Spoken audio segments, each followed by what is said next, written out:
286వ జయంతి అధికారంగా ఈ రోజు జరుపుకుంటున్నాము. సో మేజర్ గా మనం కోఆర్డినేషన్ మీటింగ్ కూడా కమిటీతో కలిసి కోఆర్డినేషన్ మీటింగ్ కూడా ఏర్పాట్లు చేసి అందరూ అధికారులు కూడా దిశానిర్దేశం ఇచ్చి ఎక్కడైనా ఏమైనా చిన్న గ్యాప్ లేకుండా జయంతి కార్యక్రమం చాలా ఘనంగా జరగాలి. ఈ రోజు ఘనంగా జరిగింది కాబట్టి నేను కమిటీకి తర్వాత అధికారులకు కూడా అందరికీ కూడా శుభాకాంక్షలు కూడా తెలియజేస్తున్నాము. ముఖ్యంగా మనం ఈ రోజు లోకల్ పబ్లిక్ హాలిడే కూడా డిక్లేర్ చేయడం జరిగింది. మీ అందరికీ కూడా తెలియజేస్తున్నాము. మొన్న ప్రభుత్వం అంటే ఎంప్లాయీస్ కి స్పెషల్ క్యాజువల్ లీవ్ ఆనాడు జయంతి నాడు ఇవ్వడం జరిగింది. మనం ఈ రోజు లోకల్ పబ్లిక్ హాలిడే కూడా అడ్మినిస్ట్రేషన్ తరఫు నుంచి కూడా ఇవ్వడం జరిగింది. ఇందాక ఒక సోదరులు చెప్పినట్టు దానికి గవర్నమెంట్ ఒక డిసిజన్ తీసుకొని ప్రతిసార్లు జయంతి రోజు కూడా పబ్లిక్ హాలిడే డిక్లేర్ చేయాలి. కానీ మనం జిల్లా లెవెల్లో లోకల్ పబ్లిక్ హాలిడే డిక్లేర్ కూడా చేయడం జరిగింది. ముఖ్యంగా ఇందాక అందరూ పెద్దలు కూడా చెప్పినట్లు, ఇందాక పిఎం గారు కూడా చెప్పినట్లు, ఈ రోజు మనం ఏవైతే జయంతి కార్యక్రమం జరుపుకుంటున్నామో మన సంత సేవాలాల్ గారు వారు జీవితంలో అంటే 286 ఇయర్స్ నుంచి మీరు అందరూ అంటే నాట్ జస్ట్ బంజారా సమాజం కానీ వారు ఏవైతే జీవితంలో ఏవైతే చరిత్ర ఉన్నాయో వారు ఏవైతే మార్గం చూపించారో అది అందరి కమ్యూనిటీకి కూడా వర్తిస్తాయి. నేను ఈ సభాముఖంగా అందరికీ కూడా తెలియజేస్తున్నాను.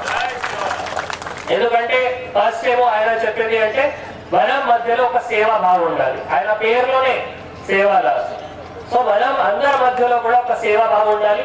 నేను మేజర్ గా మా దగ్గర ఇక్కడ ఉన్న ఎంప్లాయీస్ మధ్యలో కూడా చూస్తున్నాము. చాలా మంచి కూడా వాళ్ళు దగ్గర ఉన్న ఏ స్థాయిలో ఉన్నారు, ఏ పరిస్థితిలో ఉంటారు, ఎంప్లాయీస్ కూడా అదే విధంగా కూడా పని చేస్తున్నారు. మీ సమాజంలో కూడా అట్లా ఒక సేవా భావం ఉంది. అన్ని కమ్యూనిటీస్ లో కూడా ఆ సేవా భావం తప్పకుండా అంటే ఇప్పుడు ఉన్న కాలంలో ఇప్పుడు ఉన్న సమయంలో ప్రతి ఒక్కరు చుట్టుపక్కల వారికి సేవ చేస్తే సమాజంలో ఎక్కడైనా కష్టం ఉండదు. ఎవరైనా ఒక పర్సన్ కి స్థితి ఎట్లా ఉంది అది చూసే అప్పుడే రియాక్ట్ అయ్యి ఆయన దగ్గర ఉన్న సామర్థ్యంలో ఆయన దగ్గర ఉన్న శక్తిలో ఏదో కొంత సేవ సాయం చేస్తే సమాజంలో కష్టం ఉండవు. ఇది చాలా ఇంపార్టెంట్. ఇది అందరూ ప్రతి ఒక్కరు కూడా నేర్చుకోవాల్సిన బాధ్యత. చాలా మంది వచ్చారు, చాలా దూరం మండలి నుంచి వచ్చారు. సో అది కూడా సంతోషం. సో ఆల్రెడీ చాలా మంది చాలా మంచిగా చెప్పారు. బట్ ఈ రోజు ముఖ్యంగా సంత్ సేవాలాల్ ద్వారా చూపడిన మార్కులో కొంచెం డిస్కస్ చేస్తే కొంచెం ఏం మార్క్ వీళ్ళు చెప్పారు, ఏం లెసన్స్ మనకు ఇచ్చారు అదే డిస్కస్ చేస్తే ఆలోచన చేస్తే బాగుంది.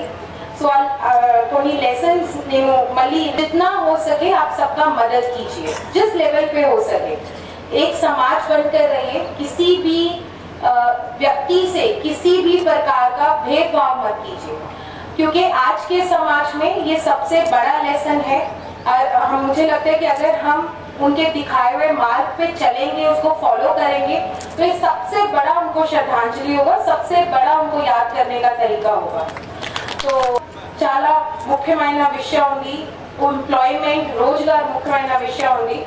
సో ఆ సంబంధం నుంచి కూడా आप अपने परिवार में अपने बच्चों से रोज डिस्कस कीजिए, बात कीजिए.